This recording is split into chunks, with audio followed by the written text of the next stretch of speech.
Hello and welcome to the Magnificent Ones podcast.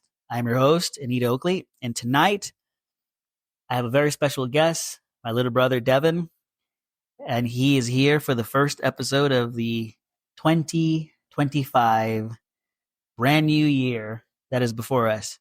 So without further ado, Devin, thank you for, coming on the podcast, and I look forward to whatever questions you're going to blindside me with.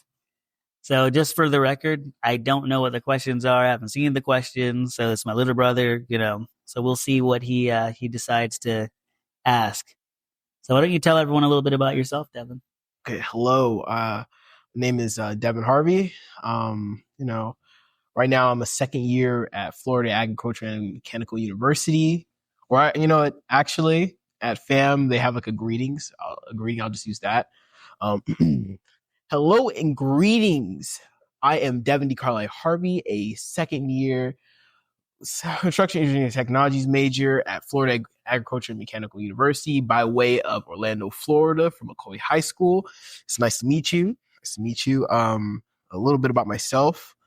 Well, I'm just I'm just a regular guy. Regular guy that goes to college? Yeah, regular guy that goes to college. I mean, not much else to say about it. I do. What do you do for fun? For fun? Just okay for fun. Sometimes I like to go outside. Sometimes I mess with my dog when I'm home, play video games. But when I'm on site, when I'm like in Tallahassee, still go for walks, practice talk to what? people. You have to say what you practice. That's the difference with the younger generation of people. You say things but don't explain what the things are, and everyone else isn't you, nor do they know what's going on in your life. So you have to say what the thing is that you practice. I like to leave a little mystery. I say something, if they catch it, okay, maybe I can give you something for that catch. Okay, so I practice percussion. I'm percussion, a little bit of piano these days, but when it comes to percussion, I play the tenor drum in the band at FAM, Marching 100. Yeah, Bubba. Let's see. I practice a little bit of that. Sometimes on the pad, sometimes on the actual patch, practice field, whatever. Like to go for walks, like to talk to people. I know I said that earlier, but just a regular run-of-the-mill dude. Okay, all right. Well, Mr. Run-in-the-mill dude. So what are the questions that you have? Like, let's have a go at those questions. All right. So, okay. So, seeing as I went to college, he went to college, I was struggling to figure out what would be cool, what would be interesting to hear, and what we both did. So like maybe we can have a little easier back and forth. So Here's what I got: questions for first year you. Okay. Yeah, I felt pretty good. I made a little title and everything. I used to do yearbook back in I guess let's just start with the first one. When did you know you wanted to go to college? I've always wanted to go to college. The problem with me going to college was deciding what I wanted to major in, simply because there was too many things that I loved, and all things being balanced. So I love science, and I love math at the time, but I also love literature because, I do a lot of writing, things of that nature. And so it's like I wanted to be a lawyer. I wanted to be a nuclear scientist, and I wanted to be an engineer. And those were the things that I wanted to major in. And because my grades reflected all of those things equally, it made it so hard to pick a major. Ultimately, I went the law route, simply because philosophy appealed to me just a tad bit more than all the other things. And so that's why I went the law route. Okay. So what were your initial picks? Did you have a roster for your universities, or is there just one that you wanted to go into particular? What was that? What was that like? So I wanted to go to Harvard. I wanted to go to Cambridge, Oxford, and I also wanted to go to Georgetown, and and of course I wanted to go, and I ended up going to Rollins. But before I did those things, I decided that I wanted to just take a little, like a year of I still like went to Valencia for a year, and I think that was a great time in my life because it forced me to get out of my comfort zone. And I feel that a lot of kids, when they make the decision to just like move and go to college and stuff, there's still certain life things that they're not ready, life adjustments, I should say, that they're not ready to make. And I think by going to Valencia the first year, it allowed me to like be around people that were different than me, more so than going to certain environments where everyone's similar to me, similar backgrounds. And I'd be in my comfort zone. Even if I was in a different state or a different country, I'm around people who share the same views as me for the most part. And so I think that I needed that maturity um, of being around not like-minded individuals.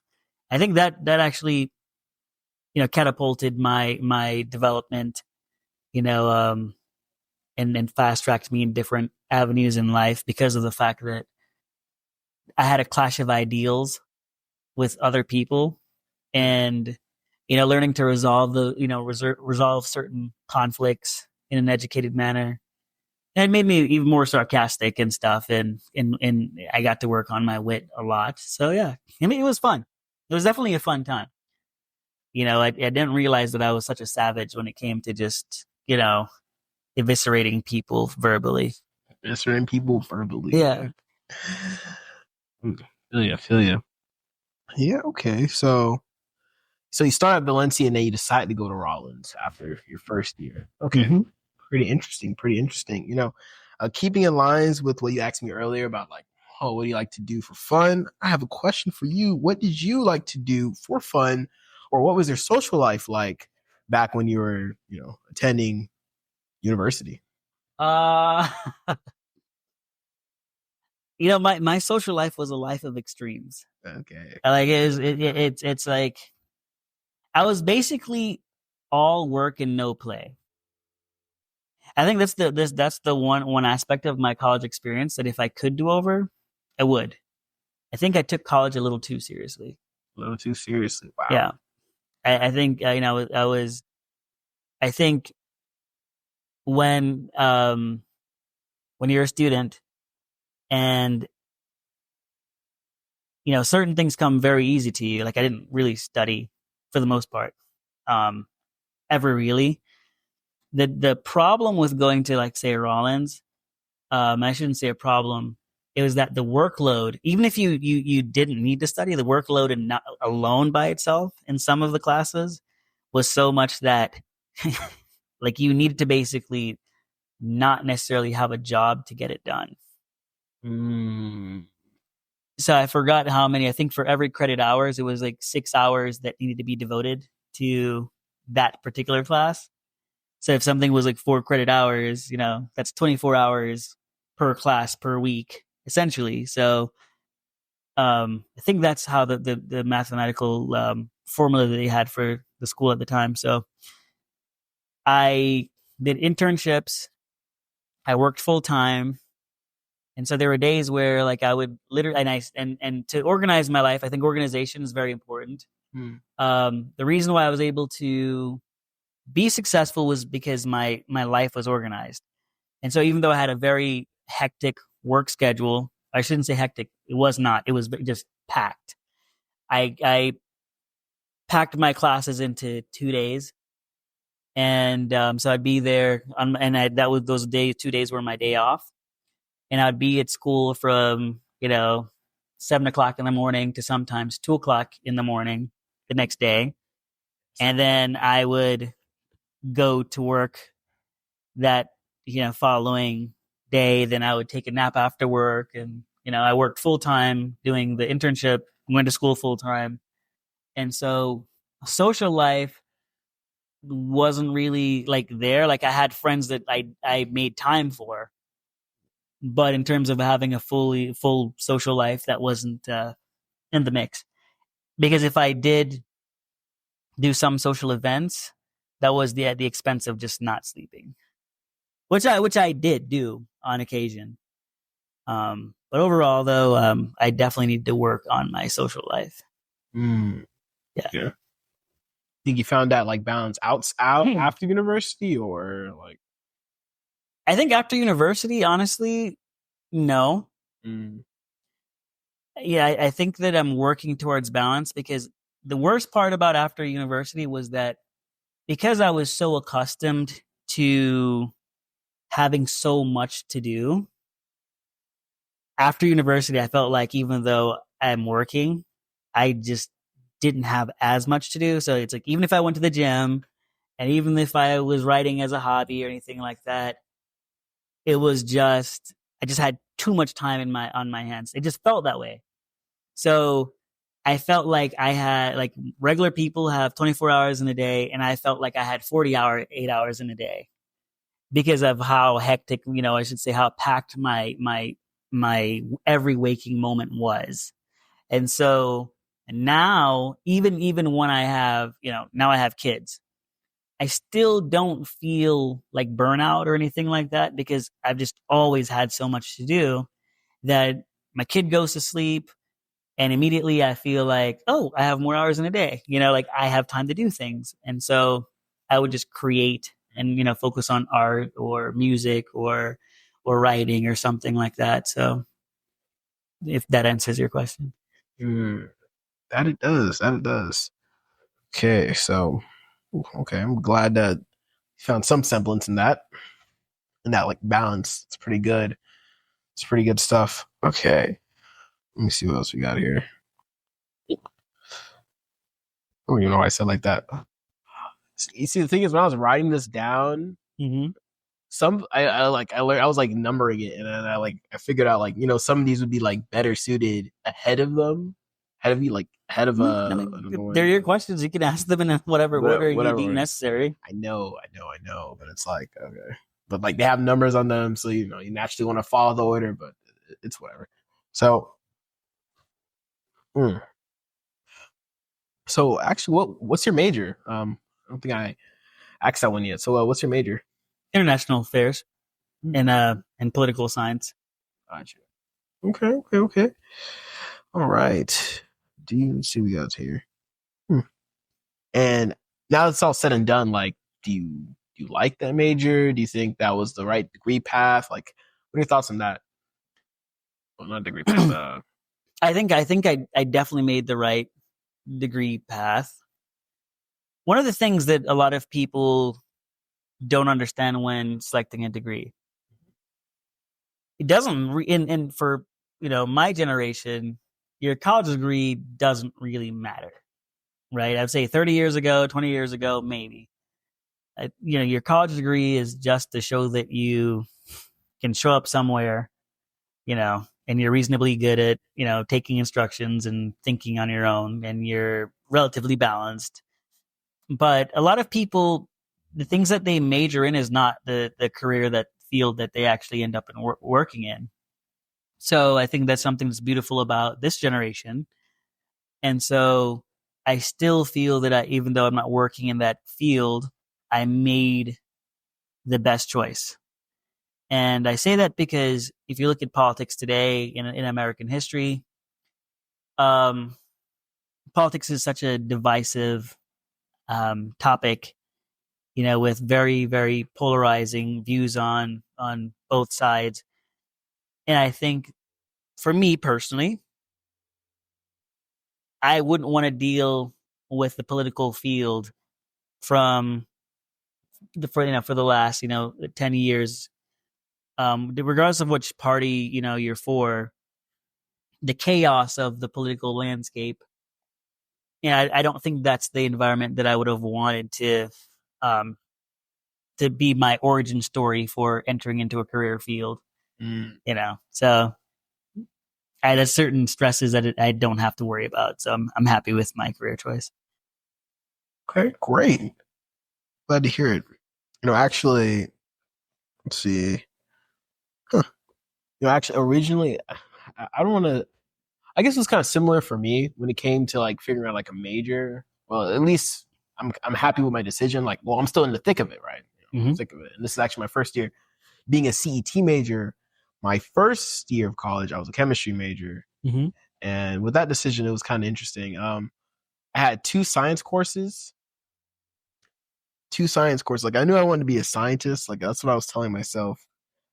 Like, throughout just the beginning to end. Like kindergarten, I was like, yeah, I love science. I want to be a scientist. I want to be a zoologist. Like I love animals. It's great. Now that changed because I saw the paycheck. Now, it was just a basic Google search. Like I didn't really know what I was doing, but that 52,000 a year that I saw appear on Google, I was like, okay, yeah, I need money to live on. And crazy enough, like I don't even know how much. At least at the time, I didn't even know how much I would need to live on. So that was kind of weird. But I knew I wanted to be in science. So when I finally got to high school, I was like, okay, cool. College is coming up. I love science. So let me really diversify what sciences I like to do. So I started. I took chemistry, then I took physics. At that time, I was like, okay, cool. I'm loving these courses. Like, just stuck with it from freshman all the way to senior year. And when it was time for me to actually leave, I was like, cool. I actually had a hard time with physics at the end of it all. I liked it more, but I had a harder time with physics. Now, I love the lab for both of them, like chemistry lab, physics lab, like both of them are really interactive. I like physics lab more, but at the time, chemistry was like, okay, I could do this. I could do this is what I was telling myself. I could do this. I didn't like it as much as I liked physics, but I could do this. And part of the reason was the teachers. Like both of them were really enjoyable people, and I will say that's pretty true for all the science teachers that I have. Like, I know teachers really make the difference when it comes to learning courses, enjoying them. But man, I've been lucky enough to have good science teachers basically from beginning to end. So really blessed for that one. But I ended up leaning towards chemistry when I came out. And then I was like, I'm learning this stuff. I'm sitting in these classes. Like, I'm like, this is okay. This is all right, I guess. It wasn't really like appealing to me as much as it did back in high school. And then like I find I didn't even have a lab course for the first semester, like my first fall semester. So I was like, dang, wow, I'm really doing this right now. And the best part, I'm not even here to do. The best part I'm not even doing. I have a friend who likes to say that, the best is yet to come. So I was like, all right, I'll just wait. Cool. I'll wait for that lab course because that's what's really going to draw me in. Spring comes along.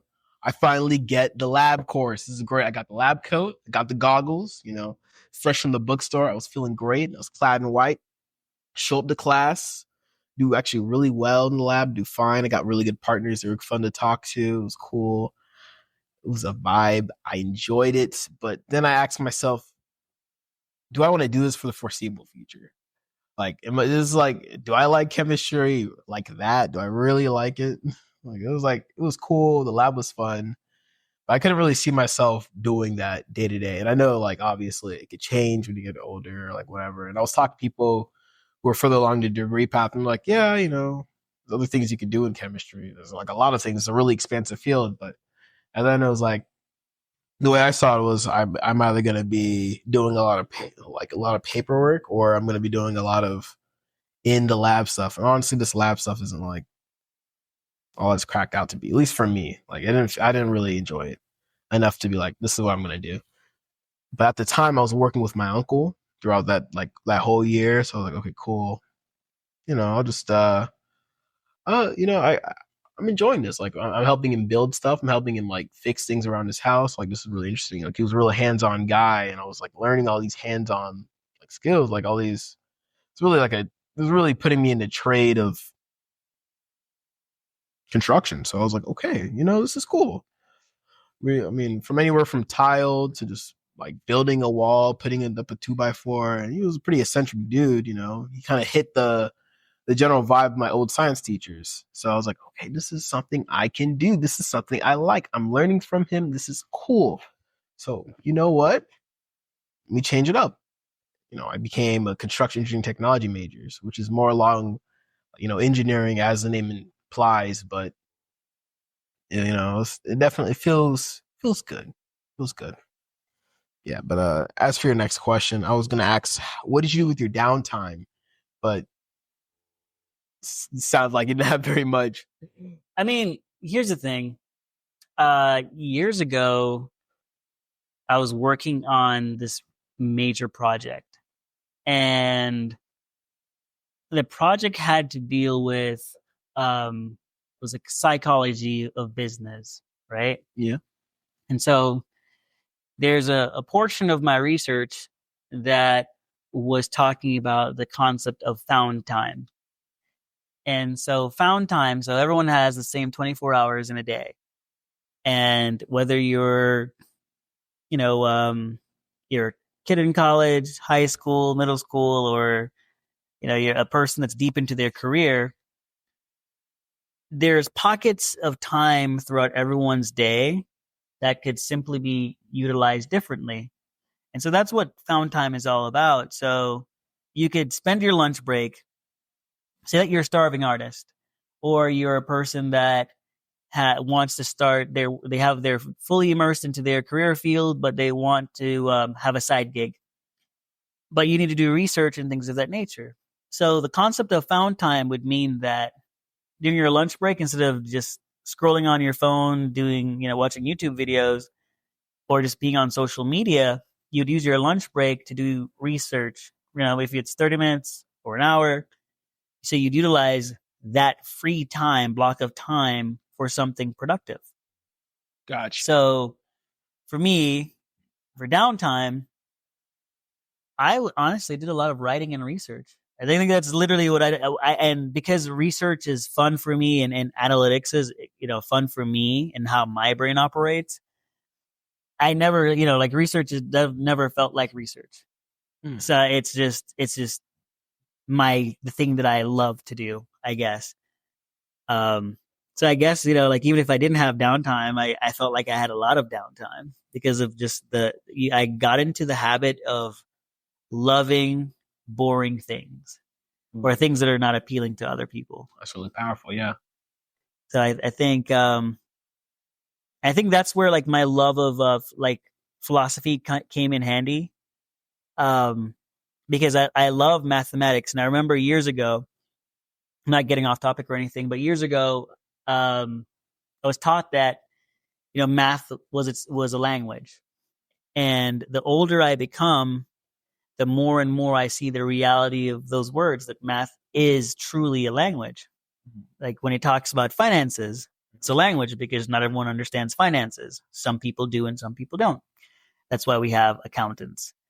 And math is its own language because, thousands of years ago, there's this thing called the Pythagorean theorem, and there was the Order of Pythagoras, which is like this group that protected that mathematical way of thinking. And having learned all of those things Mm.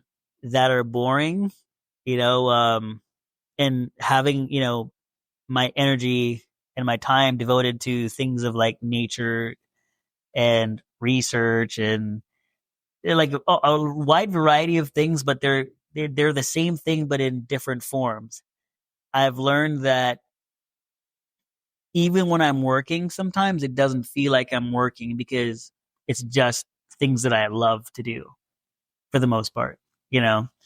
So that's why I say that I didn't have a lot of downtime, but it felt like I had a lot of downtime because I was always doing things that I loved. It's just that I was obligated to be doing it at that time. Mm. Gotcha. Okay.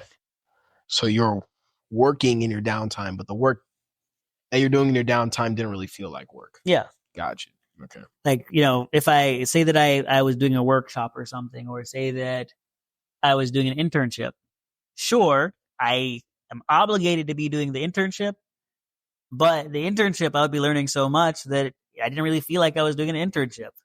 I felt like I was, kind of participating in a hobby of mine. And in some cases, they were paid internships. I'm like, well, you're paying me to do something that I love and giving me different insights on the things that I love. So, yeah. It's good stuff to hear. That's good to hear. Okay. Let's see. Hmm. Do you have any guidance when you were there, like at Rollins or even Valencia? Like, do you have anybody helping you throughout that, like kind of helping you steer in the right direction or giving you some tips, tricks, that kind of thing? Guidance? No. I don't think that I needed guidance. Um, I think what I needed and what I was searching for was challenge. Hmm. One of the problems that I faced, my biggest enemy is me. And there's lots of times where I could become extremely bored with what I'm doing. So I have to like find something to keep me engaged. And if I'm not engaged, I just don't want to do that thing. I have to be interested. And so I know that I like a challenge. And so if something feels a little too easy, then I don't want to do it because I'm not learning. And if I'm not learning, I feel stagnant and I just get too bored, you know? All right. So I think honors was what changed, college Oh, for me. Because for the first time in a very long time, I felt like, okay, I'm like truly learning because of the fact that I'm being challenged. And I had some very sarcastic professors that just made the experience fun that I could, you know, kind of have like intellectual sparring sessions. hmm. So, that was my ultimate, I guess, guidance was that sometimes in order to grow, you have to put yourself in uncomfortable positions and put yourself into a position to be wrong. And until you put yourself in that those types of environments, you're not gonna expand on your human experience or educational experience because you're not being challenged. And I've always found solace in the things that are difficult because when times get difficult, I don't have to go through the same headaches as everybody else. What's your other question if you have any more? I don't know how many questions you had on your list. Oh, actually, yeah. Don't worry, we got some questions left. Hold on. Yeah. Okay, so what's something memorable? Okay, if you can, from your first year, you. Something memorable from my first year. Yep. Um, I'll tell you a story. I actually told the story last night. So my first year at Valencia, not Valencia, sorry. My first year at Rollins, it was like the ending of the first semester, and finished finals and all that good stuff that day, and I had a day off the following day, so I was not in any rush to, you know, to leave. And a couple people from my class was like, "Hey, we should go drinking and to celebrate." Right. And so, like, normally I don't, do things like that. So I was like, "Yeah, sure, I'll go drinking." So went out drinking, came back to campus, and then proceeded to play a soccer game. And like everyone was just blitzed. And I remember one of my friends was like throwing up, and he's like, "I don't want to play." I was like, "Then be the goalie," is what I said to him. And we're playing soccer, and he's like throwing up, and I'm like, "Somebody get him water," but he's gonna stay in, and he's gonna, you know, He's we gonna gotta finish this like game. exactly, he's gonna finish this game. Right. That's just how competitive I was. And I was like, all you have to do is just stay there. You don't have to do anything. And so he literally just sits down in the goalie area. And Oh no! while we're playing soccer, I said, it's okay. The ball isn't going to make it over here anyway. So Anyways, you just need to sit down. And like, dude, like we like completely like just destroyed the other side. Like it wasn't even close. I don't know who the other people were. We just had this idea. We are just talking. I was like, you know what? That person had a soccer ball. I was like, yeah. I was like, dude, you suck at soccer. I literally just said that to him. I said, I've seen you on campus, and like, you suck, dude. And oh no! he goes, I don't think you can. I said, he said, well, I had a personal coach or something, and I said, yeah, okay, like you're at a Get your private. money back. I was like, you're at a private school, like you're not like a superior athlete or anything. Like there's like this, you're not as special as you think you are. And so like we're playing, and it was just not even close. I felt like we had the most colorful team because everyone on my team was literally from like a different country. So like it was just funny. It was like I had my friend from Scotland, I had another friend from Mexico, I had another friend from Moldova, and so like and another friend from Croatia. So like literally, it was just like this. It's truly an international experience, I guess. And all of us came from like soccer backgrounds. So even though we weren't playing soccer, at the school, we've all been playing soccer our entire lives. So I just don't think that the other people were expecting that. And so it was a fun time. It was a fun time. I'll never forget that moment. Sit down. Dang. All right. Okay. Oof. All right. So let's see. Okay. So we're actually running down to the end of the list. Okay. All right. Okay. So what's like a big takeaway from like okay? So it says first year, but what's a big takeaway from college from your college experience? Like, what did you learn, or what do you think was the most? Hmm. I don't want to say memorable thing, but what do you think is the most standout? Yeah, standout thing that you learned from college. Go with that. I'd say the most memorable thing that I have from college is that nobody has it figured out, fully, and that's okay. But it's not okay to not use that opportunity to learn and grow. And you will Mm-hmm. only learn and grow so long as you put yourself in positions that are not comfortable. I think the problem with college kids is that a lot of the times they surround themselves with people who think exactly like them, and that takes away from their growth. Because if around people who share the same, say that you're a party animal and your friends are all party animals, you have no work ethic, you're not going to be successful. Mm-hmm. And I think that having people who share different, viewpoints than you helps you grow, because sometimes you need to hear a counterpoint to whatever it is that you're doing. And sometimes people just need to be able to call you out. And if you have people who are doing the same things that you're doing, there's no one there to call you out and say, hey, listen, you're messing up. You don't have someone there to hold you accountable because you guys are all doing the same thing. So sometimes, you're going to be alone in your struggles.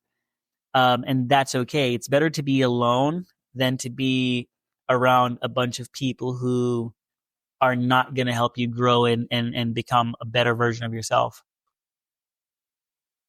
Yeah. Okay. So here's actually the last question, or at least last like written down question. Okay. Okay. So how do you feel about the statement?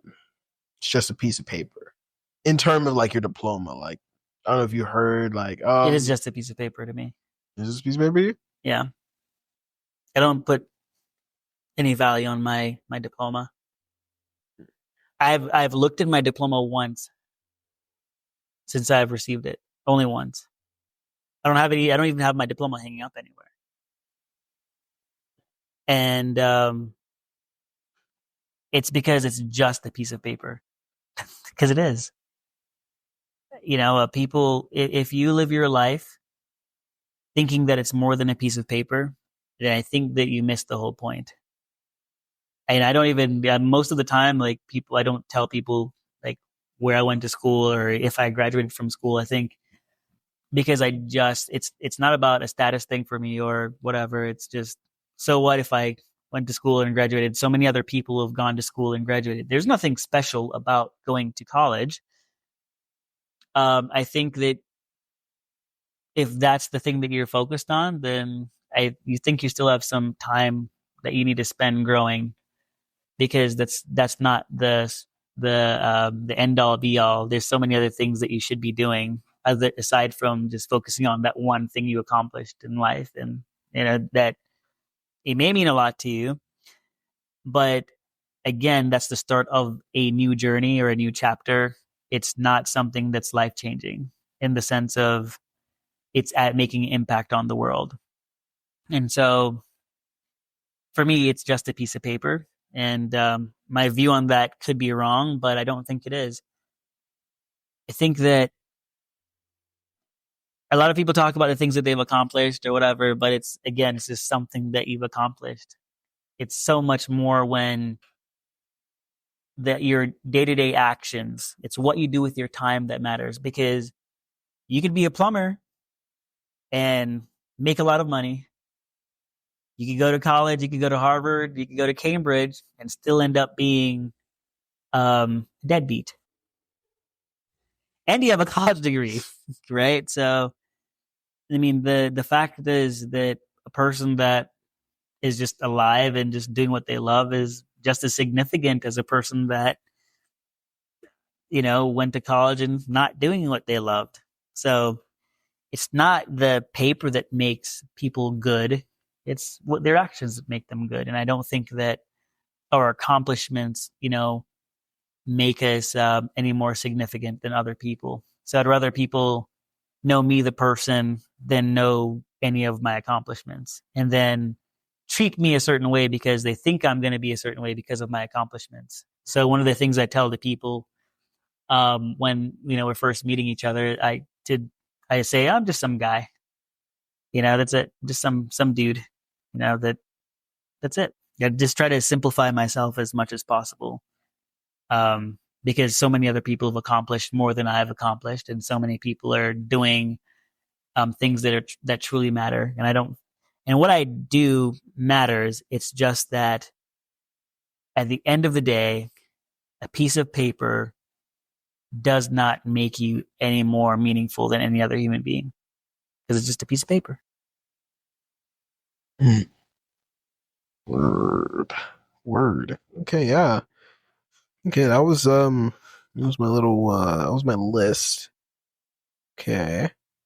Anything you want to expand? Well, I feel like pretty expansive with every answer you gave for the most part. Hmm. Okay. No, honestly, I enjoyed my college experience, and I think that is something that helped me be the person that I am today in terms of mental resilience and having, supreme focus on whatever it is that I'm doing at present. Hmm. I don't feel that I had a choice but to be the way I was in college. And just to just be a soldier in life, a lot of times, when things are going wrong, but you still have the ability to just smile, that's power in itself. Hmm. And I think that that's something I've transitioned into my career where, there's going to be good days and bad days, but I'm going to smile either way because, college built up that resilience. And one of the things I learned is, hey, it's just a day. And there are no good days and bad days. They're all just days. Some days are just better than others, but they're all just days. And college taught me that, so if the piece of paper doesn't stick out to me, but the experience I gained from college that have nothing to do with my degree, mind you, those experiences are what I utilize today in every environment that I'm in, Gotcha. whether it's how I treat people, or just my approach to problem solving. Like I said, that's not degree related, but just in my everyday interactions with other human beings. So, without, the hard times in college, I don't think I would have been able to be the person that I am today. Gotcha. Okay, well, it's really good that you can look back at stuff like that and extrapolate that information and really feel that way. It's good. Well, Devin, and I just want to say thank you for interviewing me for the first episode of the new year. Yeah, I'm very honored and grateful, and as your big brother, I'm extremely proud of you. And just know that are one of my favorite people in the entire universe. Thank you. Yeah. Always a pleasure talking to you. Of course. And Thank you for having me on. Yeah. it has been a treat, my good sir. Thank you.